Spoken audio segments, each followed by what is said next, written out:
Hi friends, సొరకాయ వేపుడు చేస్తున్నాను. ఈరోజు మీకు చూపిస్తాను. ఒక మీడియం సైజ్ సొరకాయ తీసుకొని ఇలా పీల్ చేసుకున్నాను. వీటిని పీల్ చేసుకున్న వాటిని ఇలా సన్నగా ముక్కలు చేసుకున్నాను.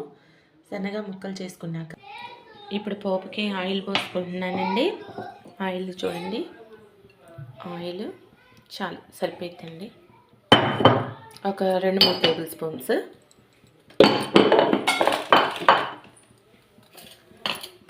పోపు తాలింపు వేసేస్తాను. ఆయిల్ వేడైందండి.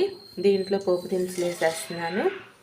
ఇవి కొంచెం బాగా వేగిన తర్వాత కరివేపాకు వేసుకొని తర్వాత సొరకాయ ముక్కలు వేసేసాను. వేసిన తర్వాత వీటిని బాగా డీప్ ఫ్రై చేస్తానండి. అస్సలు వాటర్ రావు. సొరకాయ ముక్కలు పర్వాలేదండి, బాగానే వేగిందండి. దీనిలో ఇప్పుడు పసుపు కొంచెం వేసాను. ఉప్పు, కారం, పసుపు వేస్తున్నాను.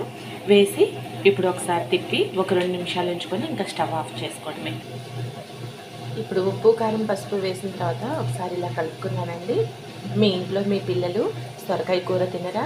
ఇలా ట్రై చేసి చూడండి. ఎందుకు తినరో ఒకసారి నాకు కామెంట్ చేయండి.